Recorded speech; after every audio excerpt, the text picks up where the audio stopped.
buckle in. I'm going to take you on a ride. Allow me to set the scene. You're driving down the good old 101. It's pitch black, and there's one car about every 8 minutes.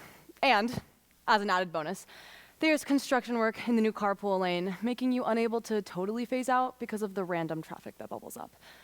It's only natural that your eyes start to get a little bit heavy, but you cannot sleep. So, I present to you my foolproof plan to stay awake. Air conditioning, crank it all the way up and blast the catchiest tunes you can think of. The most essential part of this plan is singing as loud as you possibly can. Through this method, I found the best way to use my time. And it's so simple that anyone can do it. You've probably heard of mindfulness as a form of meditation.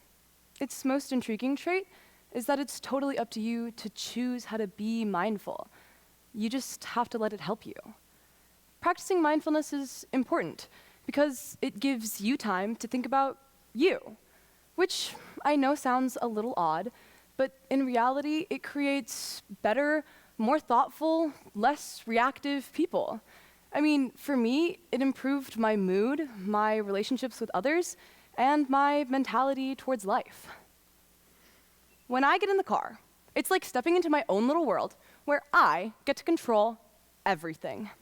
The 4 doors isolate me from the outside, and even though the windows are clear, I like to pretend that no one can really see through. It helps the judgment pass on the left.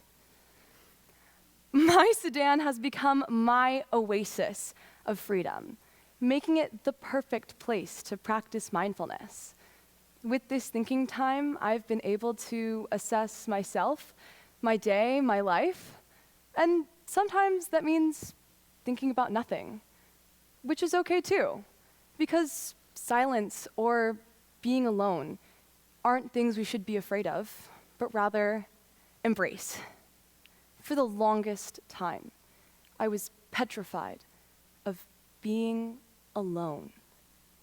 It didn't matter where or what, I just always needed to be with someone.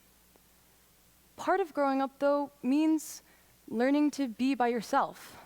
And mindfulness taught me how to do that by getting comfortable talking with myself and learning to unhear that critical voice that usually accompanies me.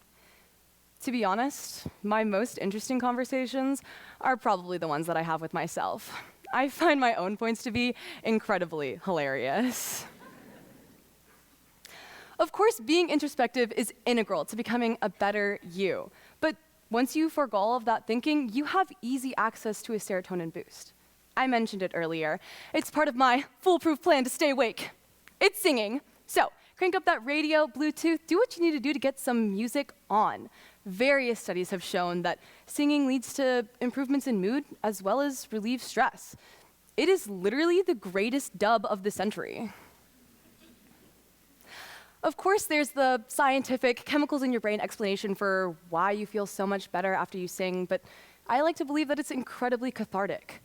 There's nothing quite like pouring your emotions out into someone else's words. Thank you, Taylor Swift. When I'm in the car, it's like, whoa.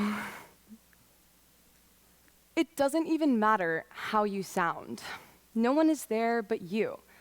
It's the perfect place to release your pent-up emotions. Growing up, I spent a lot of time in the car, but because my parents were polar opposites when it came to driving, I had very different experiences. My mom was a very cautious driver. She followed the rules to the extreme, so that meant 65 and not a mile over. She was content with staying in the right lane, but you did not want to see her without her navigation. My dad, on the other hand, isn't a crazy or aggressive driver, but upon hitting the highway, he's in the fastest lane immediately. And I'm pretty sure he's one of those people that thinks along the train of thought of, oh, the speed limit is just a suggestion, but for legal reasons, I can't confirm. In true opposite fashion, he'd never ask for directions because he's got this.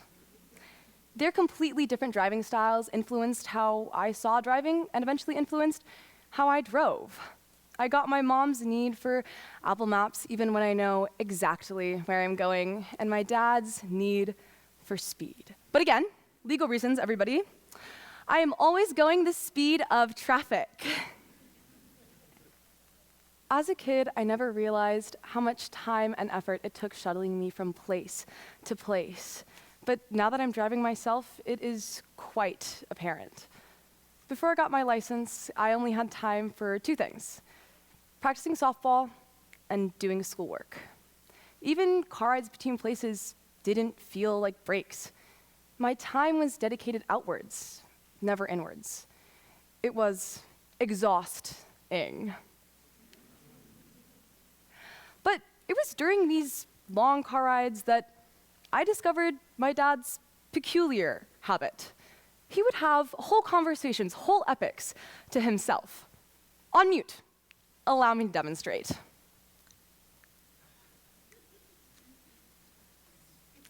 Like that. At first, I thought this little observation was insignificant, until I started driving myself and started seeing the same peculiar trait in me. Being in the car with anyone for long periods of time can cause arguments and awkwardness, especially after a hard tournament. The car ride home was a tough struggle. But it was due to these tense moments that I quickly learned how to talk it out. The car became a space for me to talk about my feelings. And even now, when I'm alone, I converse with myself and feel a rush of comfort. Through these hours of introspection and self-Socratic, I learned the importance of reaching out. Evidently, I have a pretty good relationship with myself, but my relationships with others wasn't so great. I hardly check my email or respond to texts on time. And for a while, I didn't realize how this behavior was straining my relationships. I thought that the disconnect I felt from everyone was normal, and I never got a chance to reflect on that feeling. It took many, many hours in the car and conversing with myself to figure out that if I wanted to be closer to the people around me, I needed to reach out. And that meant going out and trying things, or making calls on my way home. Simple and small things that would promote open communication and better understanding. Even compared to even a year ago, if you ask any of my friends, I'm more open, more approachable even. And this hasn't happened overnight. It happened in the car. I'm still changing and trying my best to become better. And this is how mindfulness has helped me. It gave me the time to be alone with my thoughts and figure out that I needed to up my communication game. If there's anything you should take away from my talk tonight, it should be this: find time that is yours. It could be car time, like me, or it could be shower time, running time, that space right before you go to bed. Just a time where you can think about what you're thinking and control your actions. It's a time where doing nothing is just as important as doing something. A reprieve from all the work. A detour, if you will. Because when we're intentional about our alone time, it allows us to take these little detours that help us find our way on the highway of life. Hope you guys had a great ride. Thank you so much.